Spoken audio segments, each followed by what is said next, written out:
Hello everyone, this is Syed Arif Hussain and as usual we are with a new vlog. At the moment I am in Ginza, Tokyo. और Tokyo के बारे में तो आपको पता होगा, दुनिया के रिनाउंड टॉप मेट्रोपॉलिटन सिटीज़ में से है।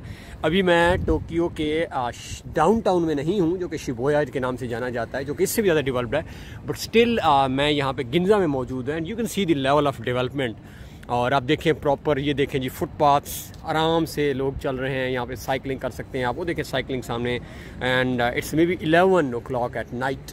और आप इधर से देखें प्रॉपर जो है वो बाइक्स, आपके फुटपाथ्स मौजूद हैं, सिग्नल्स मौजूद हैं। वो सामने स्टेशन है ट्रेन का, अंडरग्राउंड आप जा सकते हैं। आप सामने देखें इस वक्त तो आपको हर चीज़ के अंदर एक प्रॉपर जो है वो सिंक्रोनाइजेशन नज़र आएगी, प्लानिंग नज़र आएगी, इंफ्रास्ट्रक्चर डेवलपमेंट देखें। और ये जब आप यहाँ पे आते हैं तो अक्सर हम जब पहुँचते हैं तो दिल ही नहीं करता यहाँ से वापस जाने को, क्योंकि शहर की अपनी ही एक अट्रैक्शन है, अपनी ही एक ब्यूटी है। सामने देखें सिग्नल ग्रीन रेड है, तो हर चीज़ जो है वो एक ऑर्डर में है।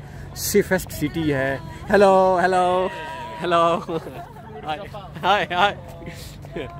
सो ये देखिए, आप जापानीज़ जा रहे हैं और दे आर सेइंग हेलो, और मास्क लगा के, और ये जो हैं बड़ी साहब ही सामने मौजूद हैं। सो बात हो रही थी डिसिप्लिन की, बात हो रही थी सेफेस्ट। अब आप इमेजिन करें कि क्या रात के 11 बजे हम इमेजिन कर सकते हैं कि हमारे पास एक खातून इस तरह चले और उसको लोग कुछ ना कहें। तो एक्चुअली जो है वो मेन चीज़ जो मैटर करती है वो है कि आपका डिसिप्लिन क्या है,